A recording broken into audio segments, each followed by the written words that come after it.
antes de entrar en materia, tú sabes que el tema olímpico de John Williams, que acabamos de escuchar los últimos 30 segundos, el cierre, él la compuso para los llamados Olímpicos de Hollywood, que fueron los del 84 en Los Ángeles, que se van a repetir ahora en el 28. En el 28. Óyeme, tú escuchas eso y esa vaina te dice los pelos de punta y te da una gana de correr, óyeme, O de salir con una antorcha. de lo que sea, pero te da ese feeling de stronger, faster. Quise arrancar con eso porque, aunque después nos metamos en materia de comunicación y demás, yo quería que tú de verdad nos contaras a nosotros esa experiencia olímpica, Manuel, porque de verdad, yo que te sigo, soy amigo tuyo, te sigo en las redes, pero yo veía esa majestuosa presencia de la selección dominicana, de la villa, del centro. ¿Cómo se llamaba el centro que estaba en Champs-Élysées frente a En la Casa Dominicana. la Casa Dominicana? Háblanos de eso. Sí, fue parísimo. La verdad es que, primero, gracias por invitarme. Me encanta el nombre. La verdad es que Ahí les hablo todo. sí, es demasiado pero y ha sido un mote que a veces es que tú primero sabes todo, ¿eh? Y yo le digo, no, pero es que el que estudia periodismo tiene que saber un chin de todo y mucho de nada. Ya lo Entonces, No, y ahí tú, perdón que te corte el tren de pensamiento, pero también tú estás matando por adelantado cualquier. Este lo que sabe todo, hablando de tanta vaina, de deporte, de cine, ¿qué es lo que? no, parísimo. Mira, Alex, la verdad es que la experiencia en los Juegos Olímpicos es extraordinaria. Y todo el que no ha ido a los Juegos Olímpicos, por favor, le pido que lo ponga en su bucket list, porque 100%. vale la pena. Y se lo demostramos a muchos de los socios de Creso que nunca habían ido y tienen 12 años invirtiendo en el programa y nunca habían ido, y como que medio lo forzamos para que fueran. Hicimos logística para conseguir entradas, que la pudieran comprar, nos quedamos en un mismo hotel todito. Toda la logística de transporte, etcétera, se la montamos y la verdad que es increíble. Vivir los Juegos Olímpicos, estar ahí con los atletas. Y en mi caso, no es, o sea, yo siempre lo digo, no es como un trabajo, o sea, es mi vida. O sea, si yo me saco la loto de Estados Unidos y me saco $500 millones, Tú hicieras eso. yo hago eso y le dono a Creso, o sea, porque yo lo disfruto pila. O sea, para mí es muy divertido, muy gratificante, es como devolverle un poquito a la sociedad, de cierta manera, haciendo lo que te gusta, perdón, y vivir el deporte. Yo soy un apasionado del deporte. En mi casa se jugó deporte toda la vida. Mi abuela era deportista, Salón de la Fama del deporte dominicano, mi tía, mi papá. ¿En qué academia? Mi abuela era basquetbol. Wow. Mi abuela fue de las pioneras del basquetbol en Santiago. Eso te voy a decir. De la pionera. Ella comenzó a jugar basquetbol, yo creo que cuando no había tablero atrás. Y mi abuelo lo enamoró jugando basquetbol, le tiraba piedrita a la cancha. Y le exaltaron al Salón de la Fama en el año 1992.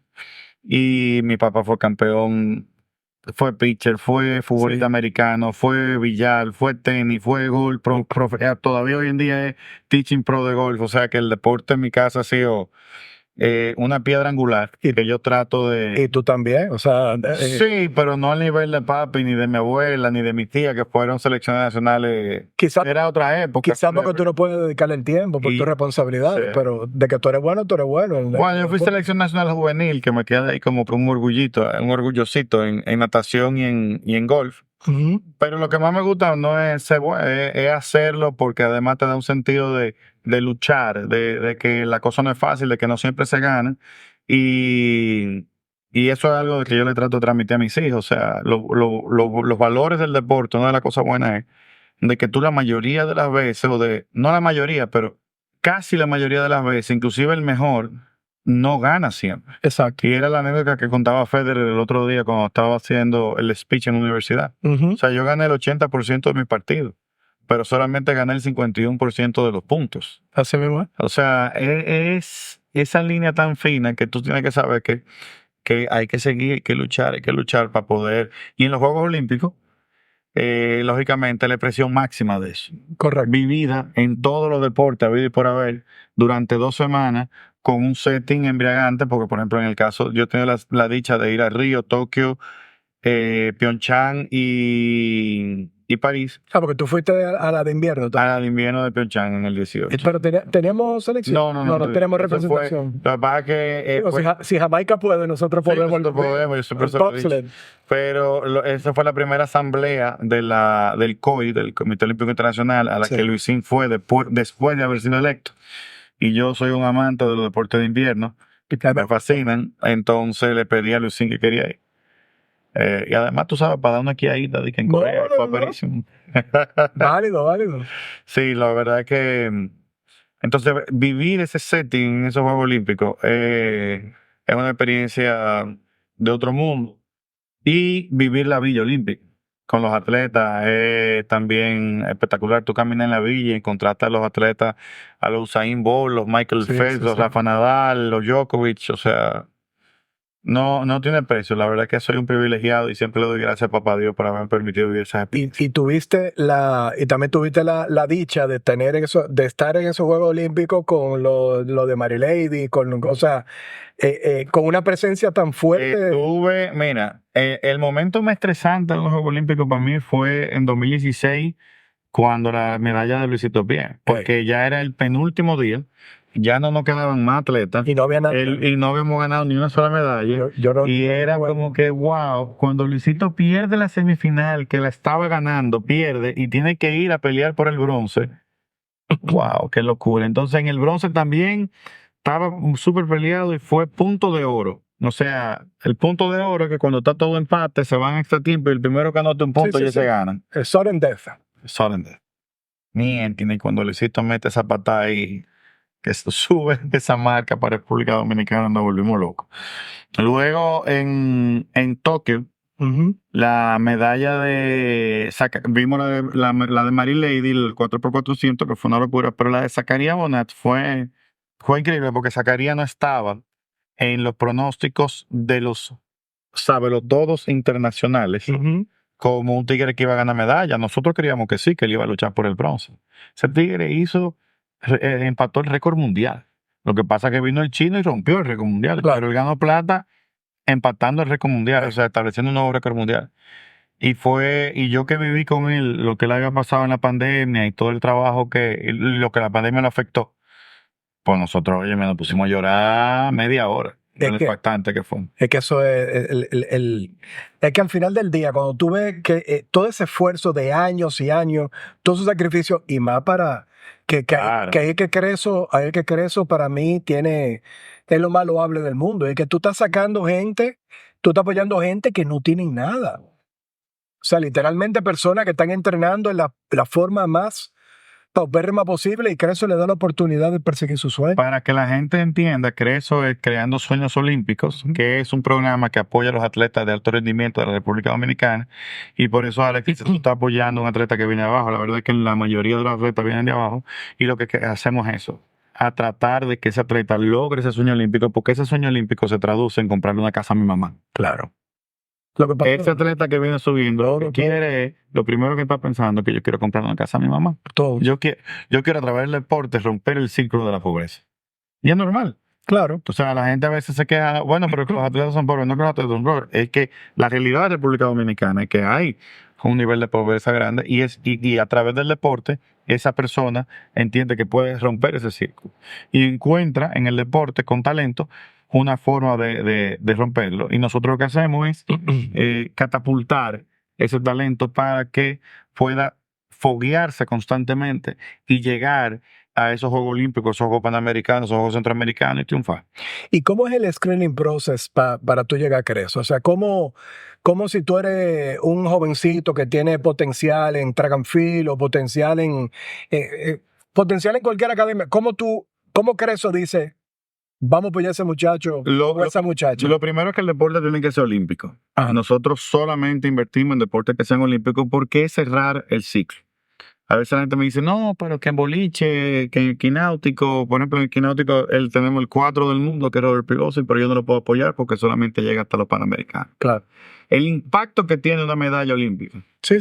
no se compara con la Centroamericana y la Panamericana. Total. Y el impacto social. Y al final del día, nosotros no estamos o sea, esas empresas no están donando su dinero para ganar una medalla, sino para crear un impacto social y que la gente entienda que a través de deporte y educación podemos tener un mejor país y que cada vez más niños hagan deporte. O sea, que lo que verdaderamente queremos no es sacar a ese niño de la pobreza, a ese en particular. No, A esa Mary Lady. Lo que queremos es crear o ayudar a crear esa Mary Lady para que se convierta en un modelo a seguir que impacte socialmente a cientos de niñas que ahora quieren ser Mary Lady. Correcto. 250,000 niñas que quieren ser la reina del Caribe. 25, o sea, todos esos modelos deportivos que hoy los niños aspiran a ser. Que ahora en Higüey ahí, o sea, desató la furia en la Romana con los dos boxeadores. Ahora yo quiero que tú veas cómo está el pabellón, que tuvimos que decirle al ministro, mire, hay que invertir en el pabellón de boxeo porque la gente ahora, con estas 2 medallas olímpicas, estos muchachos que son tan buena gente, tan simpáticos, tan nobles, tan humildes, la gente lo que quiere es hacer boxeo también. Claro. Entonces, ese es el verdadero leitmotiv del programa y que al final, y formar a ese talento deportivo, no solamente en la parte deportiva, sino en la parte educativa, para que cuando él termine su carrera deportiva, tenga cómo insertarse en la vida productiva. O sea, la única condición que Creso le pone a los atletas es que tienen que estudiar y nosotros pagamos la beca. Yo no te pido que tú hagas un post, que te ponga una camiseta que diga Creso. Tú no tienes que salir en un anuncio, tú no tienes que ir a un evento de mi empresa, tú no tienes que hacer nada. Tú lo único que tienes que hacer para que Creso te apoye es ser bueno y entrenar mucho y estudiar y yo pago la beca. ¿Y qué tipo de monitoreo hay para esforzarte, para que tú te cayendo en la tu academia? Nosotros tenemos un programa de seguimiento que el atleta tiene que hacer reportería. No le pedimos que tiene que sacar. No, imposible. Porque, ni que tiene que sacar más de 80. Nosotros le pedimos que pase. Porque la verdad, de la realidad del atleta dominicano, la gente, no, que hay que pedirle que saque 80. Me acuerdo de alguien que decía hace 8 años. Y después que intentamos como que tener un nivel de exigencia en grado mucho más alto, nos dimos cuenta que es imposible, porque en Estados Unidos tú le puedes exigir eso al atleta becado, porque el atleta vive en la universidad, come en la universidad, entrena en la universidad. Pero entre comillas, porque tú sabes que lo que más hay es documentales y películas que a los futbolistas le ponen un penso de segundo de bachillerato para que pasen. Bueno, pero porque yo lo que quiero es que el tipo esté jugando fútbol. Pero digamos que es un atleta de atletismo normal, él vive en la universidad, come en la universidad, entrena en la universidad y estudia en la universidad. Él de aquí vive en Gualey, sí. entrena en el Centro Olímpico, estudia en la UAS y no hay transporte público. Y come en un comedor económico. Entonces, ante esa realidad, y entonces tiene que ayudar a la mamá, o tiene que ayudar al papá, o tiene un hermanito que tiene un... O sea, la realidad del atleta dominicano es una lucha contra la adversidad gigante. Por eso es que yo me quito el sombrero 3 veces. Pero por supuesto. O sea, y compitiendo con atletas de países de primer mundo, que están en la Universidad de Texas y tienen la más alta tecnología y están bien comidos, bien dormidos. Ahora, a veces la gente dice, no, que a veces Mary Lady se queja mucho. Mary Lady no se queja nada. El tema es que Mary Lady ve cómo los otros países tratan las mujeres que son número 1 del mundo, cómo lo hace Jamaica, cómo lo hace Estados Unidos, etc. Y ella dice, yo no estoy pidiendo mucho, yo lo que quiero es que me compren. Y le dio trabajo que el sistema entendiera que ella es una superestrella mundial. Totalmente. Ya hoy en día lo entienden y ya Mary Lady yo entiendo que tiene todo lo que necesita, pero dio trabajo entender que es una superestrella mundial y yo creo que de ahora en adelante también las cosas irán a mejor. Y eso que yo vi un gráfico que República Dominicana desde el punto de vista estatal es de los países que más paga por medalla. Desde el punto de vista de esa gratificación, una medalla de oro te regalé. El tercer país del mundo que más paga por una medalla. Exacto. No obstante, lo cual está muy bien, yo no estoy en desacuerdo con eso.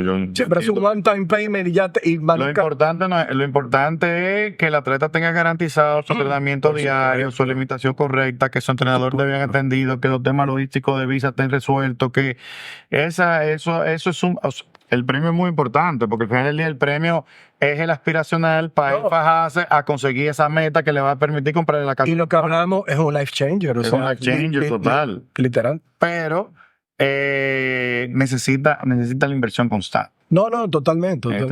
Y por eso hay que entrar Creso para complementar al Estado. El Estado ha sido, es y será el principal inversionista en el deporte de alto rendimiento. Nosotros no queremos competir con eso ni suplantar al Estado. El Estado tiene su rol y Creso, el sector privado, lo que viene a complementar ese rol y a poder garantizar de que ese atleta de alto rendimiento que tiene 3 competencias al año, 5, 7, esas principales, mira, ya en febrero del año que viene tú tienes que ir al Grand Prix en Gran Bretaña, no te preocupes, que eso está cubierto por Creso. Ya tú sabes. No te preocupes por eso. Enfócate a entrenar. Enfócate a entrenar. Que antes, cuando yo era atleta y tú eras atleta, yo me acuerdo con Raúl Aguayo, un amigo mío que le mando saludos, olímpico también. Me decía, Mírquez, pero que si Creso hubiera existido en mi época, qué diferente hubiera sido, porque yo me acuerdo, en mi época los atletas, la semana que tenían que competir, no sabían si tenían el ticket aéreo o no. Era así. Y hoy en día ya eso, gracias a Dios, en el deporte de alto rendimiento no pasa. Eso es así. Mira, antes de pasar a otro tema, con el tema de París, tú sabes que yo tuve la dicha de ir a Londres 2012. O sea, cuando tú dices lo que se vive en una Olimpiada, sí, fue un tremendo juego. Tuve la dicha de ir a esa Olimpiada. No fui a esa Olimpiada, yo estaba en Londres. Coincidió un viaje de trabajo y me quedé. Y la verdad es que el freedom que tú sientes, o sea, la libertad que tú ves.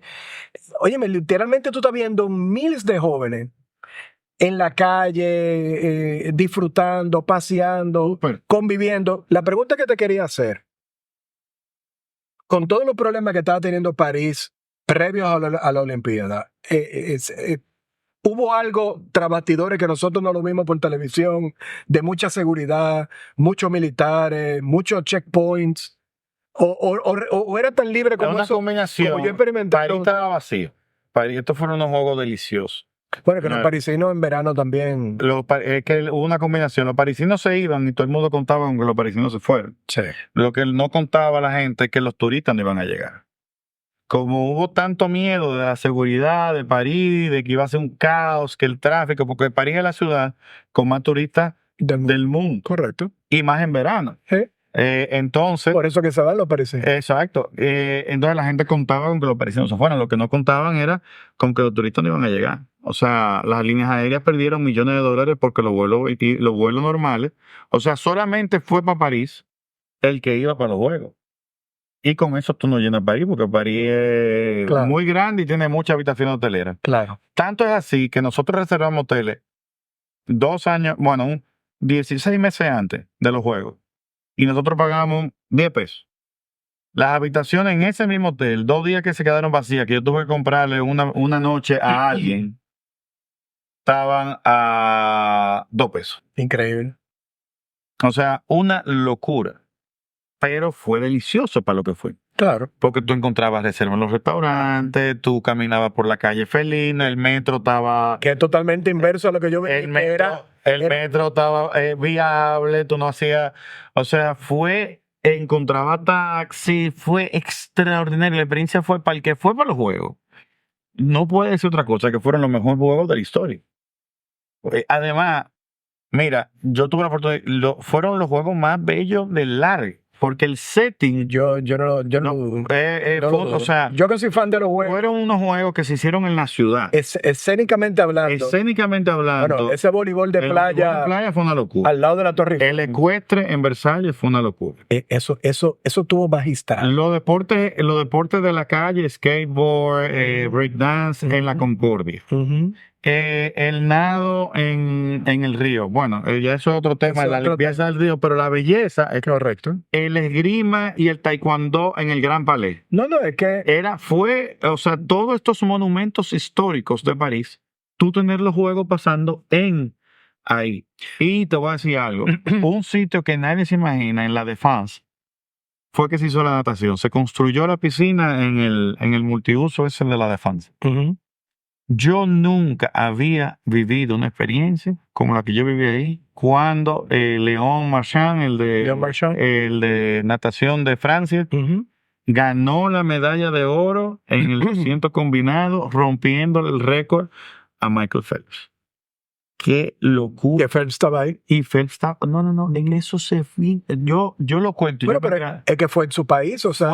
Pero es que tú no te puedo explicar. Tú sabes que en un capítulo pasado yo estaba hablando de las Olimpiadas y hablé de dos temas que tú acabas de tocar ahora mismo, del gran trampolín turístico que es la Olimpiada por una ciudad y por eso muy estratégicamente utilizaron todo eso landmark de París, porque tú lo que estás vendiendo es París, la belleza. Y también hablé que la gran estrella, sacando obviamente Simone Biles, que tuvo su comeback y todo eso, pero ya, realmente la estrella de los juegos fue Leon Marchand. 100%. Leon Marchand, o sea, 100%. ese muchacho, si él tiene la disciplina de seguir su carrera, Claro. ese tipo va a dar, no te voy a decir que él va a alcanzar a Phelps, pero no creo que va a dar agua que beber. Pero por lo menos ya, tú nadando no te haces rico, él se va a hacer rico. Él se va a hacer rico. Él se va a hacer rico porque él se convirtió en una marca en esos juegos. Literalmente yo hablé de eso hace un par de capítulos atrás. Es que tú lo sabes todo. No. Déjate de eso. Si él lo supera todo, yo no invitaré a nadie a hablar. Tu hermano, no te había dicho eso. Va a haber corte, va a haber cápsula. Pero es así, o sea, si tú miras, siempre en las Olimpiadas hay, o casi siempre, siempre hay una gente que puede dar el salto. Pero yo me fui hasta Johnny Wismuller. Lo que es ese y el turco de tiro. De tiro. Pero ese fue más meme. No, pero. No, y la payasa de Australia. No, pero esa no se va a hacer marca ni se va a hacer rica. No, pero el turco de tiro que ganó la medalla de plata. Claro. Un moto. Claro. Un moto. Manuel, ¿cómo tú llegas aquí? Háblame de tus inicios. Wow. Porque, óyeme, es literalmente impresionante, viejo. A tu corta edad, todo lo que tú has logrado y las posiciones, y independientemente, porque yo odio esta palabra, pero cualquier Nipo Baby pueden decirle, mira, tú vas a ser CEO de tal vaina, tú vas a ser presidente de tal cosa, pero no, lo tuyo ha sido a base de esfuerzo y los resultados están ahí, o sea, tú manejas marcas de The Team importantes, Creso ni se diga, o sea, háblame de eso, viejo. Yo tuve mucha suerte en mi vida. Yo he tenido mucha suerte en mi vida. La primera fue tener al papá y a la mamá que papá Dios me dio. Ese fue el primer golpe de suerte que uno no lo elige. Y yo creo que ellos hicieron un tremendo trabajo enseñándome el valor de la vida, el valor de la cosa, el valor de ser feliz por encima de todo y de trabajar cada día mirándolo desde la perspectiva de la positividad. De que el vaso siempre está medio lleno, de que si hay 2 limones se hace limonada, de que si el amiguito viaja y tú no viajas no importa, si tú tienes Nike y yo tengo Reebok no importa, o sea, yo me acuerdo cuando yo me fui a vivir para la capital, cuando vine a vivir para la capital, que yo quería que me mandaran en un carro, papi dijo, mira, a mí me ha ido mal, tú estabas en Concho, así que si tú te quieres quedar aquí en Santiago, para no coger concho, te puedes quedar aquí en Pucamaima. Y yo le dije, no, es que yo lo que quiero es ser periodista, yo me voy a estudiar para la capital, así sea en concho, en lo que sea, en voladora. Y no tuve mi primer carro hasta que me lo pude comprar yo trabajando en CDN, ahorrando. Mi abuelo me regaló 50,000 pesos, me metió 50,000 pesos, yo ahorré 50,000 pesos y cogí un préstamo en un banco por 150,000 pesos, me compré un Mitsubishi Lancer. Entonces yo creo que eso mismo que tú decías, me ha tocado trabajar mucho, pero me ha tocado trabajar mucho porque eso fue lo que me enseñaron papá y mamá, a trabajar de manera honesta y hacer el bien. Luego de ahí comencé en periodismo, del periodismo pasé a CDN pasé de televisión, tenía tiempo libre, me contrataron en Intec, tenía 2 trabajos, entonces viviendo en la universidad le cogí amor a lo académico y dije, bueno, pues me quiero ir a hacer ahora una maestría, no, me voy a hacer un doctorado y me fui a hacer un doctorado para Barcelona, pero estando en Barcelona hice una maestría en comunicación empresarial en otra universidad al mismo tiempo. Los veranos me iba para Madrid a hacer periodismo económico en la Autónoma de Madrid, o sea que digo, y pasé mucho también en España, nada más no fue estudiar, para que después no digan que yo estaba privo de nerdo, pero no. Y cuando llegué aquí tuve muchísima suerte porque sin buscarlo me cayó de la mano un trabajo que no estaba esperando. Y ahí me encontré con un padrino que me llevó de la mano en mi vida laboral y fui brincando y por suerte llegué a la Cámara de Comercio y por suerte llegué a la presidencia del Tribunal de Arbitraje con 26 años y después presidente de la Cámara con 34, entonces llegué al CONEP o sea que y en ese trabajo de ese 2010 entonces fue que comencé lo de Creso y fundé Creso, entonces ha sido una serie de experiencias. Luego tuve la oportunidad de emprender mi propio negocio, que es Team, que tú lo conoces muy bien, que es una empresa boutique de comunicación. Y por eso me he diversificado hasta cierto punto en el área empresarial, pero siempre desde la perspectiva de comunicación. O sea, como que mi core es comunicaciones y luego de ahí yo he aprendido diferentes cosas, pero ligadas. Que van alrededor. De hecho, en el mismo tema de Creso, al final del día yo lo que trato también es de gestionar el día a día de Creso, pero hacer una gestión eficiente comunicando lo que hacemos para poder crear lo que yo te decía al principio, que son esos modelos que los ciudadanos quieren admirar. Claro. Y nada, yo entiendo que, como decía Don Pepín, la suerte es una muchacha traicionera que pasa a las 5 o 6 de la mañana por tu casa y si tú estás despierto, tú te puedes servir de ella. Entonces yo creo que yo he tenido mucha suerte porque me he encontrado muchas veces despierto en la mañana trabajando y de nuevo he tenido la dicha de un Dios en el que yo creo que me ha bendecido con muchas cosas buenas. El barbú, como tú le dices. El barbú. El barbú me ha dado muchas cosas buenas que yo sabía aprovechar, creo, de todo lo que cabe. Y tú sabes que, Alex, una de las cosas principales es que yo no me preocupo por lo que no tengo. Eso es. Y más hoy en día, en el tiempo que estamos viviendo, y eso es imprescindible. Me preocupo cero por lo que no tengo, me preocupo única y exclusivamente por lo que tengo y con lo que tengo ser feliz. Salud de mis hijos, de mi padre, de mi madre, óyeme, se fue tal cliente de Team. Bueno, pero tenemos el otro, qué bueno que tenemos el otro. Vamos enfocando en ese y darle el valor agregado que él se merece, que otro llegará. Claro. Entonces, lo que no está, no hace falta. Lo que hay que aprovechar lo que tenemos, darle gracias a Dios por lo que tenemos. Yo creo que por ahí, digamos que así es que Bueno, he llegado yo donde yo estoy. El dicho popular, lo que no está para ti, no está para ti. Lo que no está para ti, no está para ti. Hoy en día también he tenido la dicha, gracias a Víctor, de haber A eso iba. de filón llegado a Arayet, que ha sido un aprendizaje extraordinario de otra industria. Y de nuevo, o sea, me ha tocado cuando trabajé en Inicia, 7 años, con Don Campo. La verdad es que nosotros veíamos más de 25 industrias diferentes. O sea que sí, cemento, varilla, construcción, vivienda, cine, banca, seguro, ingenio azucarero, o sea... Eso es literalmente The Apprentice. Eso. Era The Apprentice, porque todos los días teníamos que ver una crisis o un tema estratégico de un área de diferente, porque no es lo mismo agua que bebida azucarada, que... Totalmente. Inclusive dentro del mismo sector había muchas aristas, cosas diferentes, y además tú también aprender a lidiar con empresas que a la misma vez eran competencia y tú tenías que darle servicio de manera igualitaria, de manera tal de que no chocaran, pero que tampoco hubiera conflicto de interés. Y entender a conocer a la sociedad dominicana. O sea, poder entender siendo un carajito, porque yo entré a trabajar ahí con 26 años. Yo creo que soy un carajito todavía con 40, pero no tan carajito como con 26.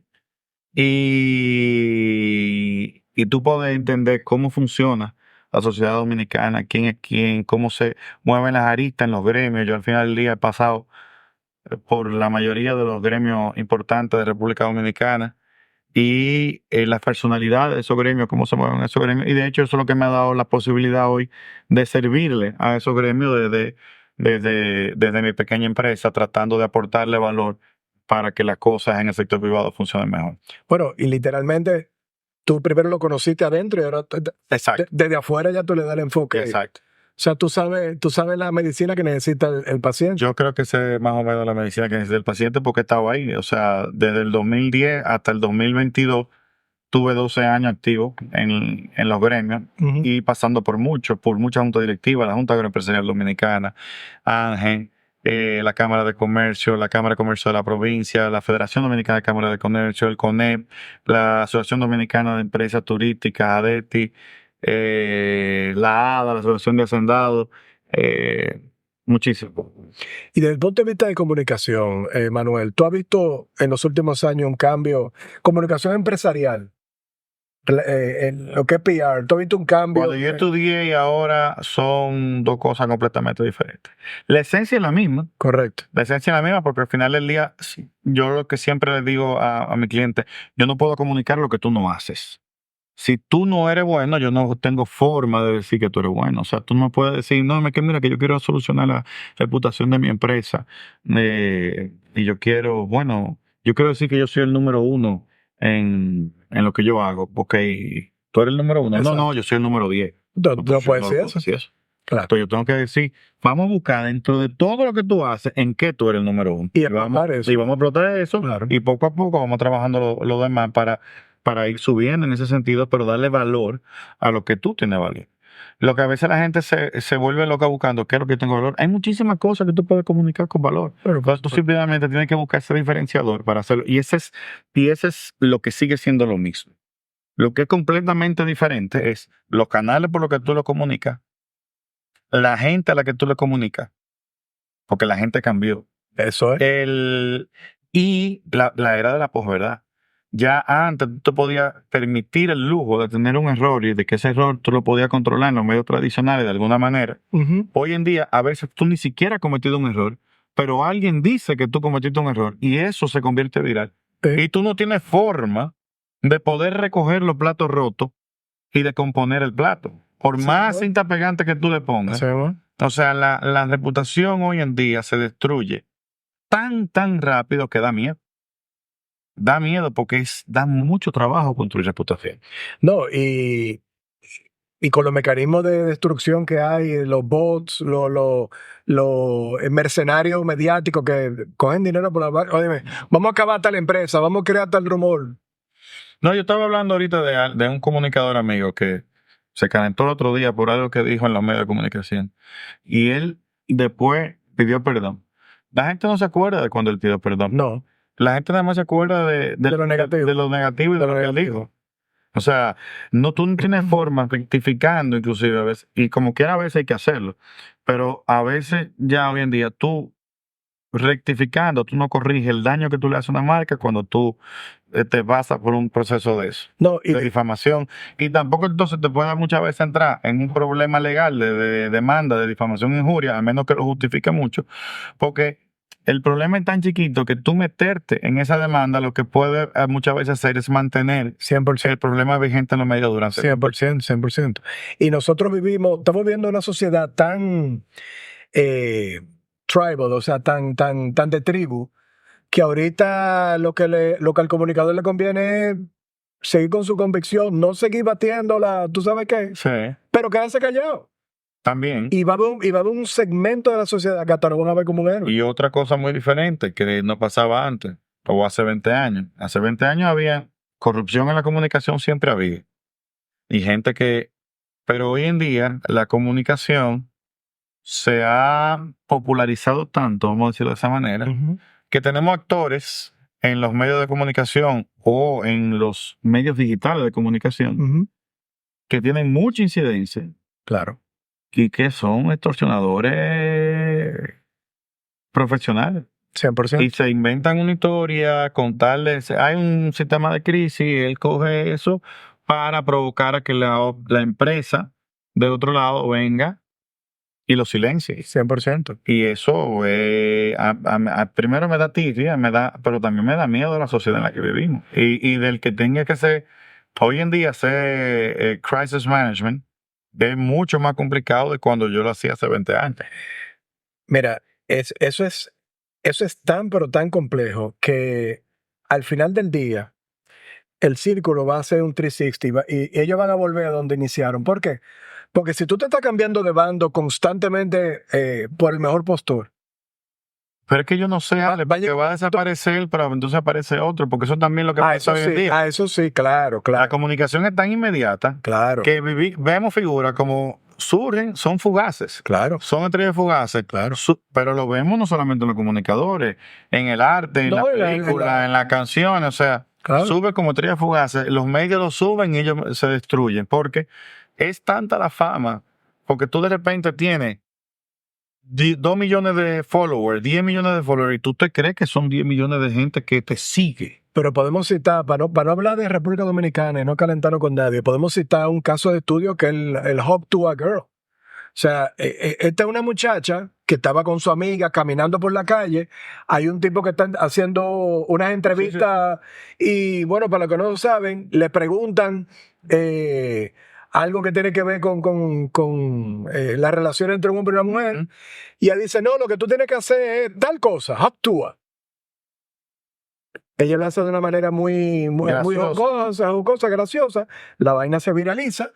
Pero la tipa al día de hoy, o sea, la tipa a las 2 semanas, como esa vaina explotó en el internet, CIA, que es una de las agencias de talentos más importantes de Hollywood, la contrata. Claro. Y ya la tipa tiene un podcast, ya la tipa tiene... Ella tiró la bola, la primera bola en un juego de los Mets y toda la vaina. Bill Maher le invitó, ha ido a conciertos. Atento a una ocurrencia de ella totalmente sin planificarse. O sea, ahí tú te das cuenta cómo tú puedes crear, porque por lo menos si tú te hablas, por ejemplo, de la Kardashian tuvieron que hacer algo, grabar un video viral, de que leak de video, pero ya tuvieron que filmar su video y darse su moreno. En el caso de esta muchacha fue literalmente una cápsula de 30 segundos, una estrella. Pero eso va a durar ¿cuánto? 2 meses, 3 meses. Si es inteligente, le va a sacar. No, y le va a sacar lo que pueda, va a imprimir ese limón hasta. Pero también lo puedo destruir. Porque hay gente que cree, se crea una fama, luego se mete en unos círculos viciosos Sí. que provocan la autodestrucción. Entonces, la comunicación hoy en día lo que sí es algo que es muy diferente de cuando yo comencé. Los libros van cambiando. Me sigue apasionando igual. A mí lo que más me gusta de la comunicación es la noticia. Yo amo la noticia. Mi libro favorito es Noticias de un secuestro de Gabriel García Márquez, porque es una noticia de 300 páginas perfectamente redactada. Tremendo libro. Pero hasta la noticia ya cambió. O sea, tú te pones a ver los medios tradicionales de Estados Unidos y tú a veces te preguntas, ¿este medio están diciendo la verdad o la verdad que le interesa a quien controle el medio? No. Es que ya eso. Antes había un poquito más de pudor en cómo ser objetivo. Oye, la objetividad no existe porque todo el mundo está sesgado por sus convicciones. Pero dentro de un marco de lo razonable, los medios tradicionales tiraban desde un centro hacia un poquito para acá, un poquito para acá. El tema es que la sociedad, las redes sociales, nos ha extremado. Y ya, si yo digo que esa cámara no me parece bonita, yo dije que es fea. Correcto. No, yo no dije que era fea, yo simplemente dije que no era la mejor cámara. No, es que esa cámara no es la más bonita. Yo no dije que la cámara era fea. Pero ya, entonces, todos los medios, el titular para llamar la atención. Claro, Manuel Luna dijo que la cámara full. ¿Y cómo yo arreglo ese titular en ese medio de comunicación? No hay forma.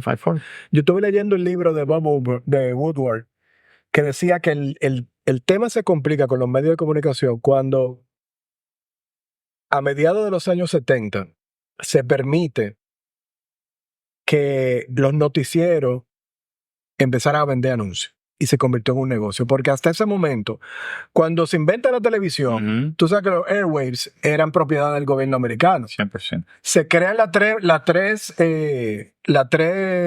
emisoras famosas, NBC, ABC, CBS, y entonces el gobierno americano le dice, toma los airwaves, haz lo que tú quieras, pero el único compromiso que tú tienes es que tú tienes que hacer 2 horas diarias de noticias para comunicar a la población lo que está pasando, por la mañana y por la tarde, el famoso 6 de la tarde, el noticiero a las 6 de la tarde. Y tú veías la cápsula, por ejemplo, de Cronkite, de los viejos programas, no tenían un anuncio. El tipo arrancaba a hablar y se acabó. Cuando empiezan a anunciarse, entonces empieza el tema del rating, del negocio, ¿sabes? Y cuando tú llegas ya a un Fox News, ya literalmente, o sea, vamos a hablarle a esta gente, vamos a hablarle. Este segmento feudo. no está siendo. Feudo. Este feudo no está siendo comercializado lo suficiente. CNN nada más le está hablando a los liberales y a la gente del centro. Vamos a hablarle a esta gente. Y de ahí ya, o sea, hoy en día.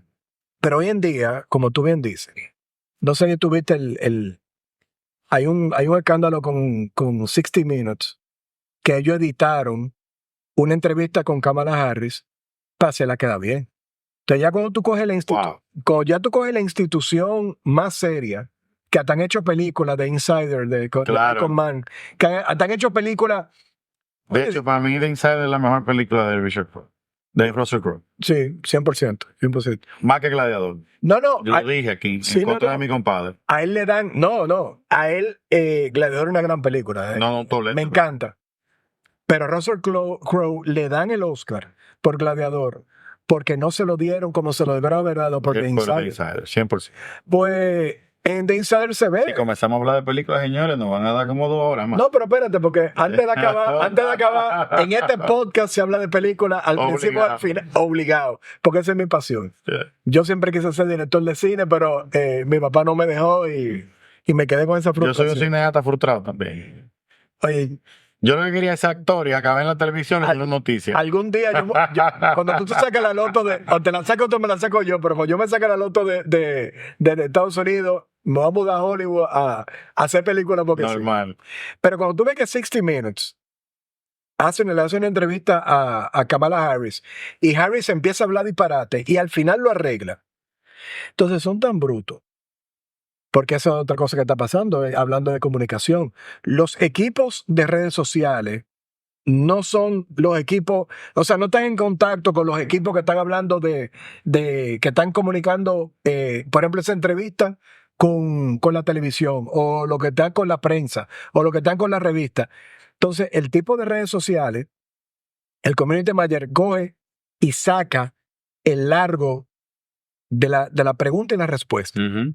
Y entonces eso se propaga por alguna razón que no entiendo cuando sale porque eso el fue programa como un teaser, de verdad. Eso fue como un teaser. Uh-huh. El próximo domingo, el 60 Minutes, cuando sale el episodio de verdad, no estaba esa parte. Que era un episodio especial de las elecciones que lo hicieron un lunes para que todavía la audiencia fuera mayor, editado. A la muchacha, a la señora le preguntan, ¿de qué color es tal cosa? Verde. Mientras que la otra forma es muchísimo disparate. Y le hicieron una pregunta de algo serio. Le hicieron una pregunta, fue de, creo que el tema de Ucrania. Fue una pregunta seria. Que la mujer se enchiva, se nota que ella no domina el tema. Pero entonces, si 60 Minutes, ya tú sabes cómo están los republicanos. Y el Congreso, que hay que hacer un congressional review y toda la vaina. O sea. Estamos, no es engañando a la gente, pero es manipulando 100%. Con los medios de comunicación, lamentablemente. Pues, es el juego que hoy en día tenemos que entender que tampoco le vamos a cambiar el mundo. O tú juegas con el mundo como es, o tú no juegues. Porque nosotros podemos hacer pequeños aportes dentro de la realidad, pero ser tan arrogante de pensar de que nosotros con ese pequeño aporte de nuestra realidad vamos a cambiar el mundo. Es una. No, pero yo creo que hay instituciones que tienen una responsabilidad. Siempre y no la están teniendo. Tanto aquí en la República Dominicana, Estados Unidos, Europa. Un programa, yo no te voy a decir que el media en general es liberal, perfecto. Pero un programa como 60 Minutes debería tener un chisme de hoy en día, vivimos en el 2024. Ahí no está Mike Wallace ya, pero coño, man, o sea. O tener un sistema que pueda controlar ese tipo de cosas. Exactamente. Oye, vamos a hablar de película en ching. Compláceme. ¿Cuál es tu película favorita? Tengo tantas que es difícil decir una. Pero cuando la gente me dice eso, oye la segunda pregunta que te hago, para hacerte la más fácil. No, pero yo te lo voy a dividir. Ah, ok. Pero yo te lo voy a dividir yo solo. No, yo te lo voy a dividir. Dale. Godfather. Clásico de clásico. La 1. La 1. O sea, me gustan las 3, pero la 1 es como si yo tengo que, antes de morirme una película, bueno, de Godfather. La mejor película latinoamericana de todos los tiempos, Amores Perros. Lo es. La mejor obra de arte cinematográfica, The Tree of Life, de Terrence Malick. Buenísimo. La película que más me ha marcado desde el punto de vista del mensaje de la película, Patch Adams. Creo que nunca le hemos dado el sitial. ¿Tú lo viste, hombre, cuando vino? Yo no lo vi. Nunca le hemos dado a Patch Adams el sitial que se merece, porque es una película de formación. Sí. Además, sí. Es increíble. La película que más te entretiene, que tú la puedes ver 25 veces en la televisión. Cada vez que tú vacas, bueno, ya no se cambian canales. Eso es, que ya no se cambian canales. Y ya uno no ve tanto películas repetidas. Pero, por ejemplo, tú te montaste en un avión y estás viendo la película que hay pero mira, tal está ahí. Sí, pero es que y he visto muchas repetidas, pero casi como que no me da como que más de 3 veces. No soy una gente que he visto una película 20 veces. Okay. O sea, cuando tú hacías zapping, sí. En la época que hacíamos zapping, cuando éramos muchachos, sí. Y vi muchas películas de comedia muchas veces. Todas esas películas de vacaciones, qué sé yo qué, pero... National Lampoon. Ajá. Mi película española favorita, creo que Todo sobre mi madre. Italiana, La Vita Bella. Alemana, La vida de los otros. Holandesa, El libro negro. Dominicana. Si no te va a causar problemas. No. No, pero yo creo que yo le tengo un gran amor a Nueva York. Yo le tengo un gran amor a Nueva York por lo que significó, por el mensaje que tiene. Yo creo que fue un... No, y ese es el despertar. Sí. Yo creo que me he reído, con la que más me he reído en mi vida de dominicana, con Perico Ripiao. Creo que ha habido muchas otras muy bien hechas. Que si nos vamos ya desde el punto de vista realmente de realización, es mucho mejor que Nueva York. Mucho mejor que Nueva York. Ese de Ángel Muñiz, ese es su película. Sí. No, y ha habido muchas películas buenas. José María ha hecho muchas películas buenas. Hay una, está súper bien hecha, que es una película caballada, una película de dominguera. ¿Cuál? Que es con Nasla y Fran. Pero está súper bien. La que se inspira, por no decir que imita a Hitch. ¿Será? Sí. Sí, que él es como él es un asesor de citas, algo así, como que algo así. Él le da Sí. 100%. Se parece demasiado a la de Will Smith, a Hitch, pero sí, esa misma es. Es muy entretenida. Muy entretenida. Y es una película dominguera súper chévere. Muy entretenida. Está esa gente ahora mismo quillado con la ley de cine. Muy quillado. Yo estaría muy quillado. Tan. Creo que de la japonesa. Kurosawa. No. Like Father, Like Son. No conozco esa. Sí. Muy, muy buena también. Y nada, qué sé yo soy un cinéfilo, yo vivo viendo películas, me encanta ver películas. Yo creo que la gente me pregunta, ¿viste tal serie? Yo no veo series, yo veo películas. O sea, creo que hay series muy buenas, pero el problema que yo tengo es que yo soy tan adicto al entretenimiento audiovisual y lo disfruto tanto, que si comienzo a ver una serie no hay forma de que yo la apague. Entonces, cuando tienes una serie que te dura 20 horas y mi semana, yo tengo que trabajar, yo no puedo dedicarle 20 horas a la semana al entretenimiento audiovisual. Y tú sabes que el problema es que no me voy a controlar. No, y te voy a decir una cosa, y tú como amante del cine lo vas a saber. Desde que se inventó el cine, se pudo haber hecho series. Bueno, inclusive habían seriales, claro. El serial de Flash Gordon, el del Llanero Solitario. ¿Sabes qué es lo que yo me veo? ¿Qué? Full, que cuando yo tengo Friends. Señores, y yo vi Friends por primera vez, en la primera vez que vi un capítulo de Friends. ¿Cuándo fue? En el año 2009. No, pero yo no te lo creo. ¿Ya se había acabado? Ya se había acabado en 2004. O en el 2000, una cosa. 2004. Sí, 2004. Porque duró 10 años. Y yo vi por primera vez un capítulo en el 2009. Cuando yo veo el capítulo, que me muero de la risa, Yo le digo a mi novia que entonces, mira, vamos al FNAC, porque yo vivo en España, y compramos la colección, el box set con todos los DVD. Pero no me diga que la novia te lo quería poner doblado al castellano. No, para nada, no. No, mierda. Todavía es que hay capítulos que Friends es buenísimo. yo lo he visto 10 veces y lo pongo en los aviones y yo me río todavía del mismo chiste de Joey, o sea... Tú sabes que yo soy de la generación que pude ver Friends cuando salió. Ujú. O sea, cuando Friends sale en el 94, yo estaba muy metido. Yo cuando eso era crítico de cine del Nintendo 2000. Coño, pero tú te ves joven. Ah, el Listín 2000, Listín eso era de 2000. niño. De joven. Sí, pero Porque en el 94 yo tenía 10 años. poca gente se acuerda de lo que era el Nintendo 2000. Ah, no. No, pero yo te llevo a ti unos añitos. A mí me hicieron un par de entrevistas en Listín 2000. Ah, sí. Qué ápero. Margarita Dubó era reportera de Listín 2000 en Santiago. Entonces, como yo soy un niño así muy inquieto, yo estuve en la Feria del Libro del 97 regional, la primera Feria del Libro regional. Ya yo era selección nacional de natación, de gol. Entonces siempre me hacían como... Yo gané un concurso de poesía una vez que se hizo aquí en la capital. Ujú. Entonces yo vine a recitar para capital. Yo tenía un libro de escribir poemas en el Sí. y los muchachos me hacían bullying, me cogían mi libro de poesía para hacerme bullying.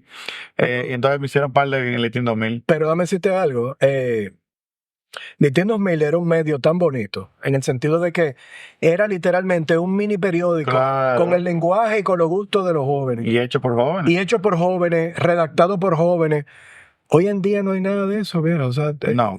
Ese tipo de cosas se han Ni un perdido. blog ni siquiera. No, se ha perdido. Porque debería no existir el periódico, pero debería existir como que un blog de jóvenes. Pero todavía, sí, pero te voy a decir una cosa. Todavía en el listín diario pudiera perfectamente existir, así como Ritmo Social sigue. Creo que la otra cerró. ¿Cómo es que se llama la otra listín? O Magazine. O Magazine. No, está digital. Bueno, Sí, pero está bien, ese es mi punto. Tú puedes tener listín. Mañana yo creo que voy a ver a don Miguel Franjul, le voy a decir tú. Coméntale eso. Y mire, dile que pro bono, yo quiero meterme en ese proyecto. Aunque ya no eres tan joven. Bueno, tú lo puedes dirigir pero buscando espérate, jóvenes. Lourdes Bonelli, que era la directora del Listín 2000, no era una teenager como nosotros. No, eso sí es verdad. Ella es la overseer de Toto Carajito, Es verdad. privando en... Pero la cosa es que en ese momento yo era el crítico de cine y entretenimiento. Ajá. Y empiezo a ver Friends. Y cojo Friends, esas primeras 2 o 3 temporadas era una comedia, pero era más... No era tan slapstick, no era tan... Que al final con Joey, o sea, al final era demasiado physical comedy, demasiado relajo. Al principio te trataban temas serios, o sea, me acuerdo que había creo que uno de los primeros capítulos a Rachel la violan, algo así, o sea, lo que te quiero decir es como que le perdí el feeling a Friends cuando se puso demasiado... Pero es de las mejores series de... No, para mí es la mejor. No, no mejor que Seinfeld, no. Para mí es mejor que Seinfeld. No, 100%. pero no. De las pocas... No. De hecho, en Seinfeld yo no me pude enganchar. Y Yo soy un enfermo de Seinfeld. Two and a Half Men es durísima. Para mí mis dos favoritas eran Friends y Two and a Half Men. Hoy en día no se puede hacer Two and a Half Men. No hay forma. O sea, los chistes, Los chistes ya... los innuendos sexuales que hay se traen. No hay forma. No hay forma. Y eso fue los otros... Es inapropiado. Y eso fue los otros días. Pero Cushion estaba hace 5 años haciéndola todavía, o 8. Pero, pero todavía en la época de Charlie Sheen fue los otros días. Eso fue hace menos de 10 años. Hace menos de 10 años. Y el mundo, la mordaza que nos hemos puesto como sociedad en el occidente. Explícame, o sea, ¿cómo hoy en día nosotros no podemos hacer una serie como Two and a Half Men? Que habla abiertamente muchísimas cosas que ahí se hablan. Ahora que tú hablas de la palabra mordaza, me acordé de una película muy buena que la gente cualquierizó por el tema sexual de Nicole Kidman y Tom Cruise, pero es un Ice White Shot. Ice White Shot. No, pero que ese Kubrick. Pero, wow. Literalmente el capítulo que viene después del tuyo es un especial de Kubrick. No joder, ¿verdad? Es muy buena película de crítica social, sumamente buena y precisamente dentro de la hipocresía social en la que viví. Y eso fue en el 99. O sea, imagínate hacer esa película hoy en día. Pero todavía el cine se da el lujo de sacar películas que critican lo que está pasando, critican Óyeme, el cine es tan importante y mucho más en un mundo que estamos viviendo donde todo es inmediato, donde todo es TikTok, donde todo es el Instagram, el minuto del video. El cine, el hecho de tú poder desconectarte durante hora y media, 2 horas, 3 horas en un cine y ese celular apagado. Eso es algo que cada año que pasa es menos. Sí. Cada momento que pasa, la gente y su cerebro está condicionado a tolerar eso menos. Y eso es sumamente peligroso. A mí me pasa con el cine de hoy en día que creo que ese es un cine maravilloso todavía, pero creo que los artistas, tal vez por el mismo artistaje mediático, han tratado de complicarlo tanto en alguna cosa que las obras maestras son cosas inentendibles para el resto de los mortales. Cuando tú y yo éramos muchachos, claro que sí, que siempre habían obras especiales, Sí, pero digamos que la película que ganaba un Oscar era una película taquillera. correcto. ¿Por qué? Porque al final no tiene que ser una cosa inentendible Era así. para que sea buena. O sea, Rayman. Rayman, El paciente inglés, Ujú. que es un drama sasasasazo. Ujú. Sí, sí. Forrest Gump, lo que tú quieras, eran Siempre- películas que siempre- eran entretenidas. Tú sabes, yo creo que Forrest Gump debe ser la película que yo me he visto en mi vida. Forrest Gump yo la debo haber visto por lo menos 10 veces. Yo amo Forrest Gump. Yo amo Forrest Gump. Run, Forrest Run. My life like a box of chocolate. Y Never know what's gonna Forrest Gump es universalmente criticada porque a Forrest Gump le dan el Oscar como mejor película en quizás la camada más competitiva en la historia. O sea, ahí estaba Pulp Fiction, Sí. ahí estaba Shawshank Redemption, ahí estaba Quiz Show, película que Fueron toditas muy buenas. De hecho, Shawshank Redemption es la película que siempre sale como tiene el rating más alto de el rating más alto IMDb. de IMDb. Pero IMDb son los mismos fans Ok. que votan, pero sí, o sea, el hecho de que tiene el... Pero para mí no es mejor que Forrest Gump. Y no, porque lo bonito de Forrest Gump es que te conjuga tantos géneros en una misma película. Y Y además, más que los géneros, Alex, para mí, Forrest Gump es una clase de historia contemporánea americana para la sociedad. 100%. Es la historia del siglo XX contada en la vida de una persona. De la segunda mitad De la del siglo segunda mitad. XX. Sí, 100%. Y es una película muy inspiradora. Suman. Pero también fue se conjugaron todo el planeta, porque Zemeckis estaba top of his game. Tom Hanks, obviamente. La música de Alan Silvestri, ese tema de Forrest Gump. Por ejemplo, cuando él corre, Sí. que esa melodía óyeme, la película es súper inspiradora, pero tiene que competirte con Pulp Fiction, que definitivamente Pulp Fiction es mejor película que Forrest Gump. Lo que pasa es que Pulp Fiction no es una película de masa, No. es una película mucho más cruda, es una película mucho más... Pero el guión es más duro. Le dieron el guión, le dieron el guión Oscar más al guión, sí, le dieron el Oscar. Pero tú dices, oye, totalmente de acuerdo contigo, se rompe el ciclo el año pasado con Oppenheimer, que sí es una película Sí. seria, merecedora de una mejor película, Y taquillera. pero que tú puedes sentarte a verla. Sí. Y taquillera, y tú puedes. Porque los Oscars, mira, yo que soy cinéfilo, te admito y le admito a todo el mundo que está viendo esto, hay ganadora del Oscar reciente que yo no la he visto ni la voy a ver porque no me motivan. O sea, ¿Cuál? Mójate. por ejemplo, Moonlight, yo no la vi. Yo la vi y me arrepiento, no la veo. La que se llama Coda. Muy mala, pero no ganó el Oscar, pero muy mala. Sí, ganó el Oscar mejor película. Sí. Coda, sí, en el año 2022, 21. Sí.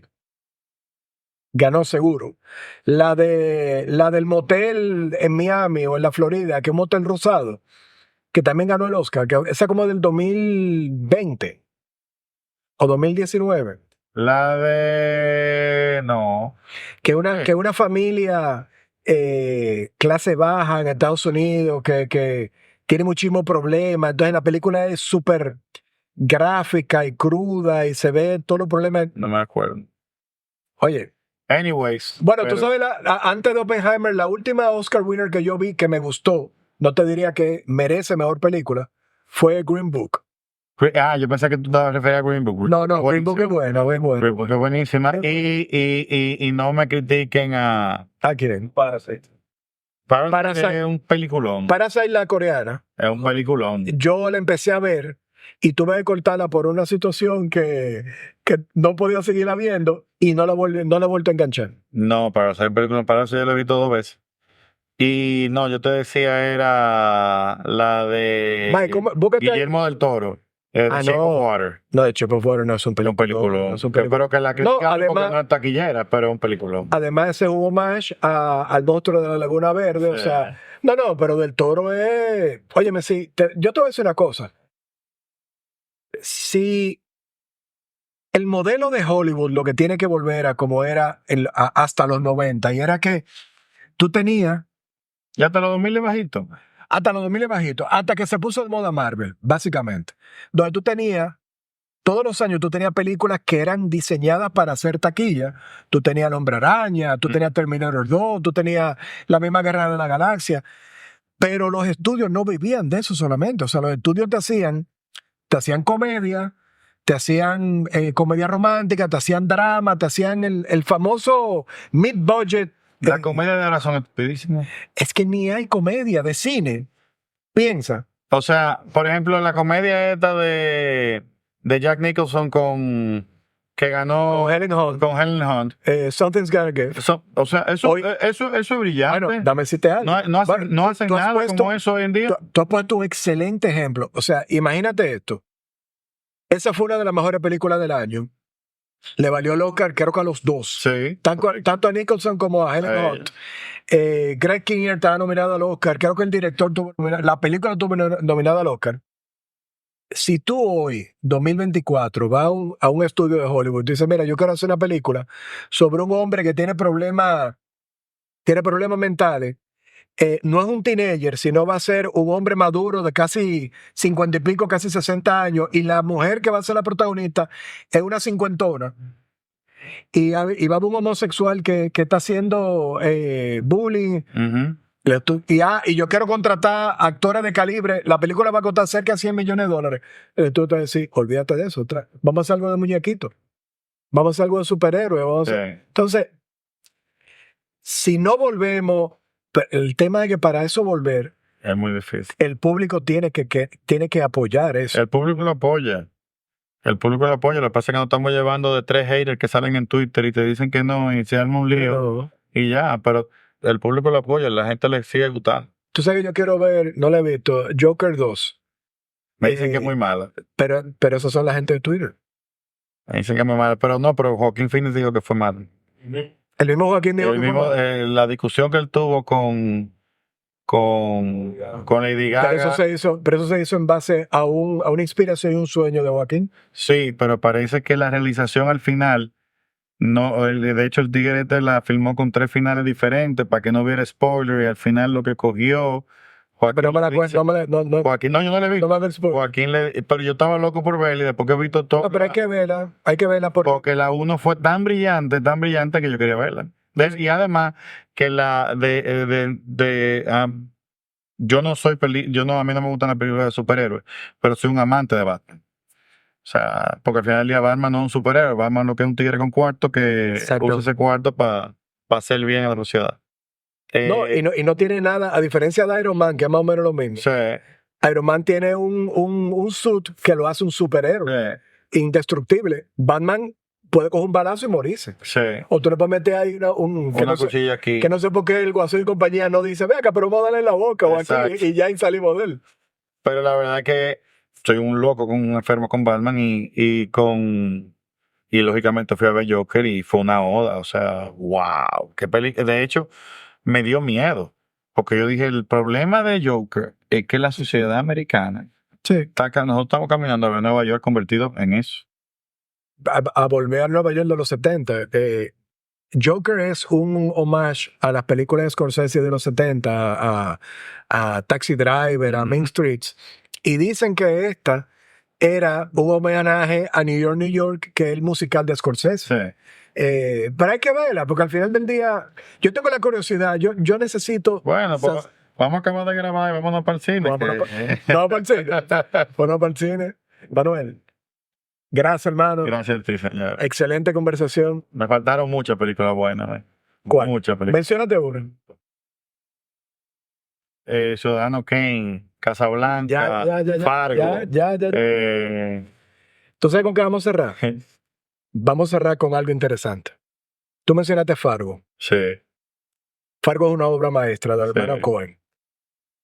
Hay gente que dice, absurdamente, que la serie que se hizo después es mejor que Fargo. Pero para que tú veas el mundo que estamos viviendo. Córtalo, no hay chance. Muchísimas gracias por tirar esta conversación. Nos vemos para la próxima. Chao.